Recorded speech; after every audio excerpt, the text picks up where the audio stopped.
چلے اسی تنخواہ میں سے جب بندہ بڑے بیٹے کی شادی کر کے بہو بیاہ کے لے آئے تو پھر بھی کام چلتا ہے، اور جب اس بیٹے کو اللہ بچے عطا کر دے تو اسی گھر میں، اسی آنگن میں، اسی چھت کے نیچے کام چلتا ہے۔ تو پھر تو مان جانا کہ چلانے والا تو نہیں، چلانے والا کوئی اور ہے۔ پھر تو مان جا کے چلانے والا کوئی تو اس وقت جب تنخواہ تیری لگی تھی تو کہتا تھا ابا ابھی میری شادی نہ کر، میں بیوی کو کیسے کھلاؤں گا؟ تو وہی شخص ہے جس کی چھت کے نیچے پھر 1.5 درجن پوتے بھی پل رہے اور گزارا ان کا بھی ہو رہا ہے۔ تو رزق کا ذمہ کس کا ہے؟ اللہ کا ذمہ۔ اب ہمیں پتہ ہے پہلی بات تو پریشانی اس لیے اتار دینی چاہیے کہ ذمہ ہمارا ہے ہی نہیں۔ اب دوسری بات یہ کہ ذمہ داری کس کی ہے؟ اللہ حکیم بھی ہے اور علیم بھی ہے، حکیم بھی ہے اور جانتا بھی ہے، اور اسے پتہ بھی ہے کہ دینا کس طرح ہے۔ اب ہم پتہ کیا کہتے ہیں؟ کہتے ہیں وہ جو بندہ پجاروں میں بیٹھا ہے وہاں اسے نہیں بیٹھنا چاہیے تھا، اور میرا حق تھا۔ تجھے زیادہ پتہ ہے کہ اللہ کو؟ بول کے بتانا کس کو پتہ زیادہ ہے؟ کیوں جی؟ تو آپ اصل ٹینشن پتہ کب لگتی ہے؟ جب بندے کہتے ہیں نہیں وہ پجاروں میری تھی، میرا حق تھا۔ وہ جب گزرتی ہے نا پاس سے مہران کے تو مہران والا ٹینشن بڑی لیتا ہے، حالانکہ اللہ کو زیادہ پتہ ہے کہ وہ حق۔ ایک بات اپنے ذہن میں یاد رکھ لیں، رٹ لیں کہ جو میرے لیے بہتر تھا میرے رب نے مجھے دے دیا، اور بات ختم ہو گئی۔ بس وصل اچھا ہے نہ فراق اچھا ہے، یار جس حال میں رکھے وہی حال اچھا ہے۔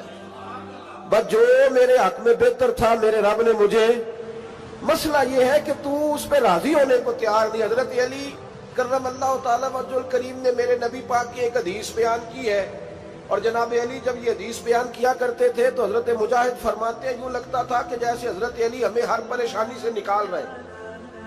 مولا علی شیر خدا رضی اللہ تعالیٰ عنہ فرماتے ہیں کہ مجھے میرے نبی پاک صلی اللہ علیہ وسلم نے ایک طریقہ دیا تھا ٹینشن فری ہونے کا۔ آپ فرماتے ہیں مجھے تو بڑا راس آیا ہے، تم بھی اگر کر لو گے تو تمہیں بھی فائدہ دے گا۔ کہا وہ کیا؟ حضرت علی کہنے لگے محبوب علیہ السلام نے فرمایا تھا لوگوں تم اللہ کے دیے ہوئے تھوڑے رزق پہ راضی ہو جاؤ، وہ تمہاری تھوڑی عبادت سے تم سے راضی ہو جایا کرو گا۔ بس تم 2 نفل بھی پڑھو گے تو اللہ راضی ہو جائے گا، تم 1 رکوع بھی سویرے اٹھ کے پڑھو گے تو وہ راضی ہو جائے گا، وہ تمہارے 313 درود شریف سے راضی ہو جائے گا، تم اس کے دیے ہوئے تھوڑے رزق سے راضی ہو جاؤ۔ ٹینشن اس لیے ہوتی ہے کہ ہم راضی نہیں جو اس نے ہمیں دیا ہے۔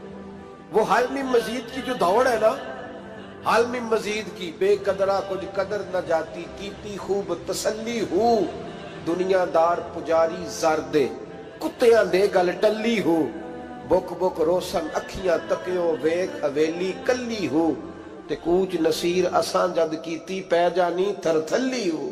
تو یاد رکھیں یہ جو ہے نا مصیبت کے مال آ کیوں نہیں رہا، وہ سامنے والا پلاٹ میرے گھر کے سامنے ہے گھر کے سامنے، پر رجسٹری میرے نام کیوں نہیں؟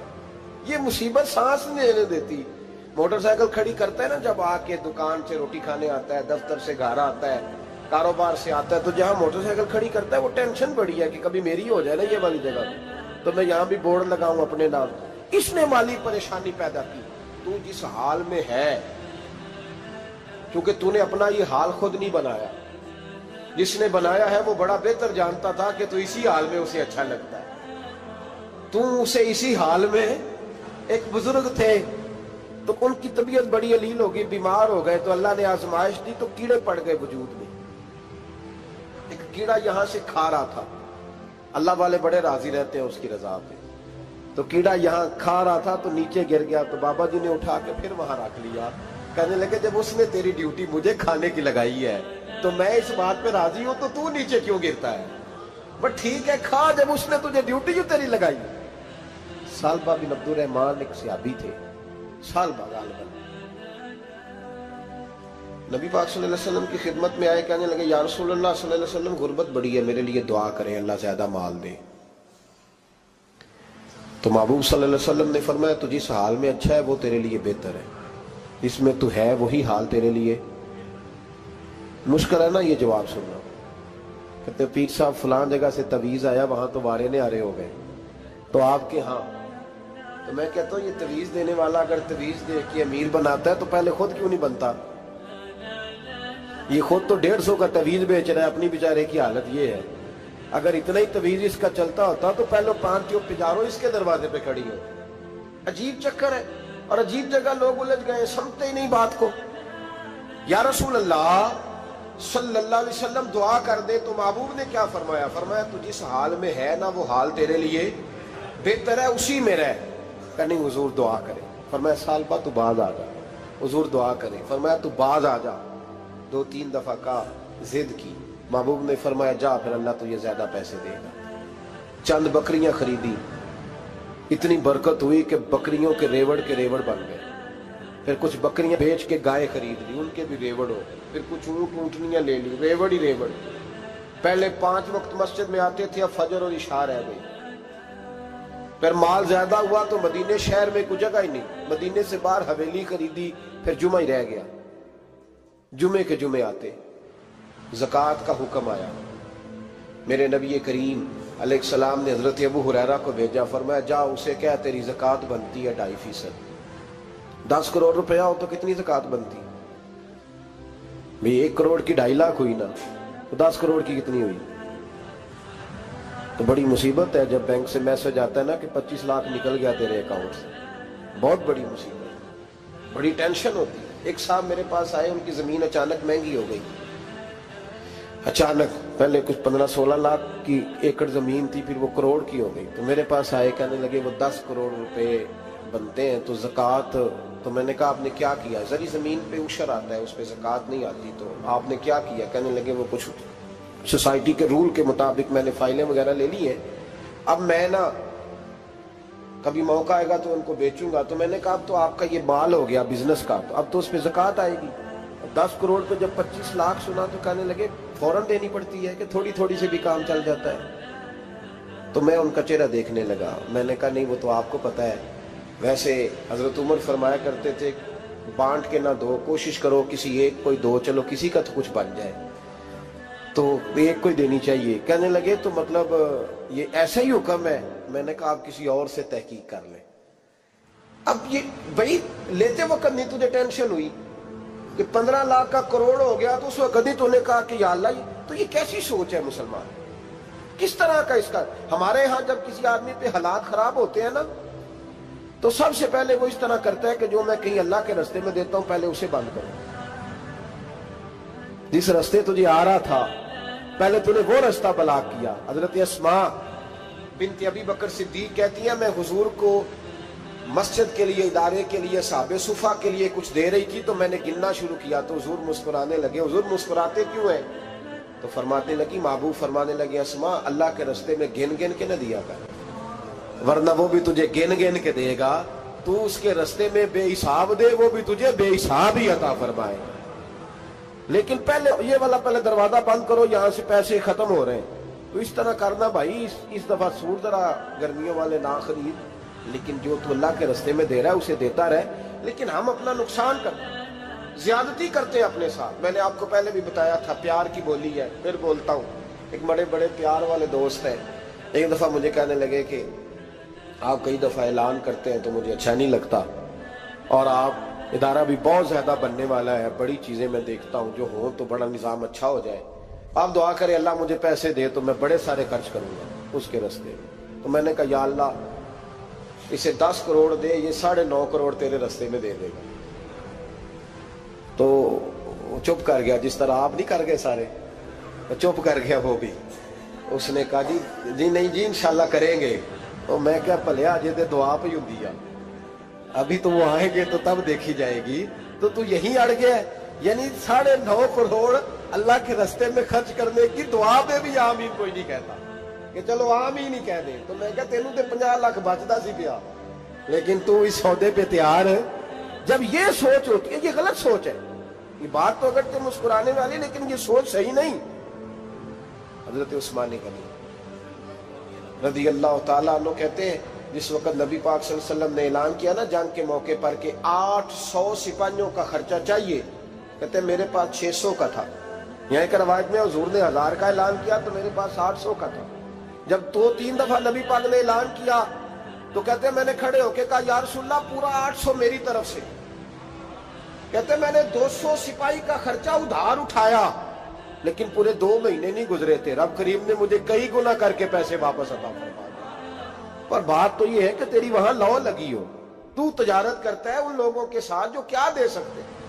تو سالبہ کے پاس حضور نے پیغام بھیجا، پہلے تو کہا تیرے لیے بہتر نہیں مال، جب اصرار کیا تو بڑی برکت ہو گئی، بڑا آیا تو فرمایا زکوٰۃ دے، 2.5% زکوٰۃ ہے۔ جب سوچا کہ 5 اونٹوں پہ ایک بکری جائے گی اور بڑا سارا مجھے دینا پڑے گا، اب جب غور کیا تو یہ تو نہ کہا کہ میں نہیں دیتا۔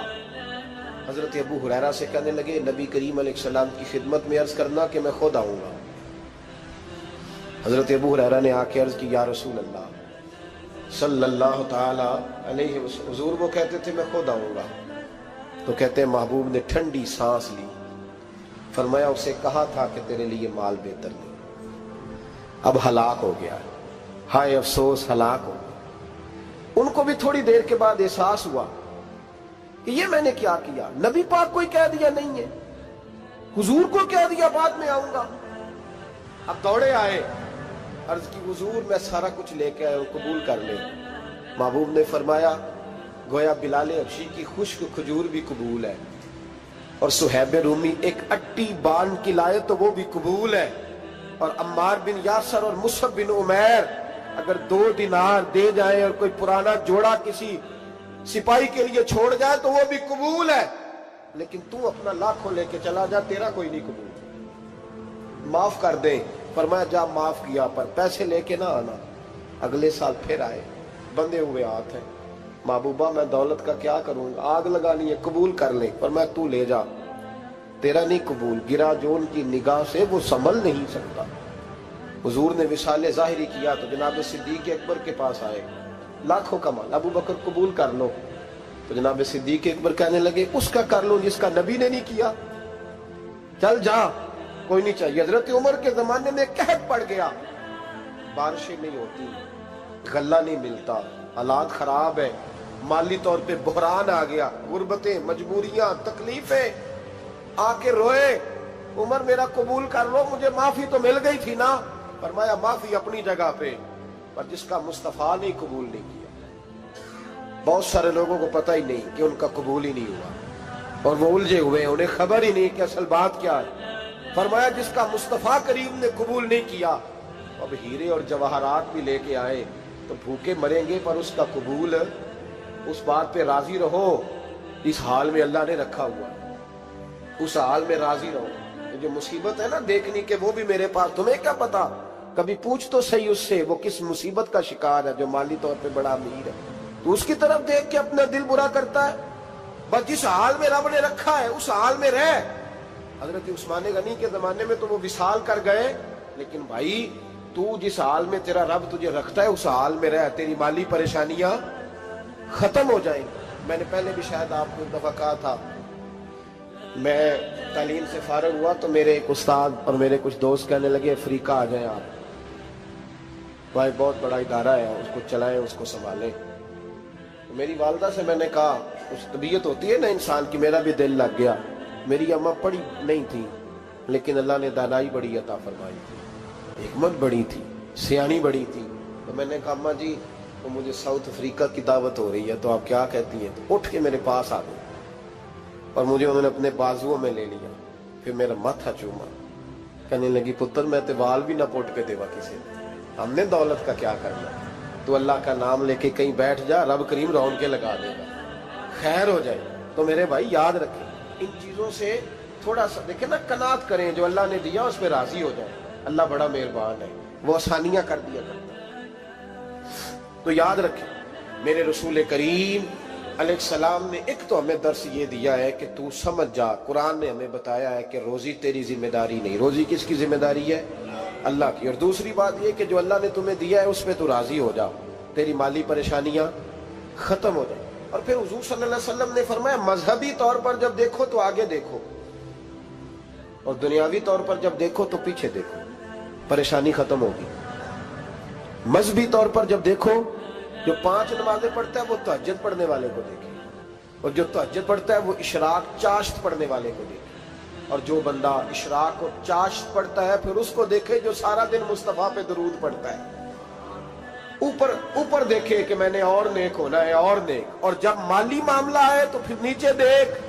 اگر تو بیٹھا نا پجاروں پہ تو پھر ٹوڈی والے پہ نظر کر، اس کا کیا حال ہے۔ اور اگر تو وہاں بیٹھا ہے تو دیکھ مہران والا بھی تو گاڑی چلا ہی رہا ہے، اور اگر تو وہاں ہے تو موٹر سائیکل والا دیکھ، اور تو وہاں ہے تو پھر سائیکل والے پہ نظر، اور اگر تو سائیکل والا ہے تو پیدل والے کو دیکھ، اگر تو کرائے کے مکان میں رہتا ہے تو پھر جھونپڑی والے کو دیکھ، اور اگر تو جھونپڑی میں رہتا ہے تو پھر بھی پریشان نہ ہونا، کچھ ایسے بھی ہیں جنہیں جھونپڑی بھی نصیب نہیں، جو سڑک پہ لیٹے ہوئے۔ اور اگر تو تندرست ہے نا تو کبھی جا کے ہسپتال میں دیکھ حال کیا ہے، لوگ کس حال میں، تو ہم شکر نہیں ادا کرتے۔ اس کا نقصان کیا ہوتا ہے؟ نعمتیں چلی جاتی ہیں۔ اللہ فرماتے ہیں لَئِن شَكَرْتُمْ لَأَزِيدَنَّكُمْ، تو شکر ادا کر، میں نعمتوں میں اضافہ کر دوں۔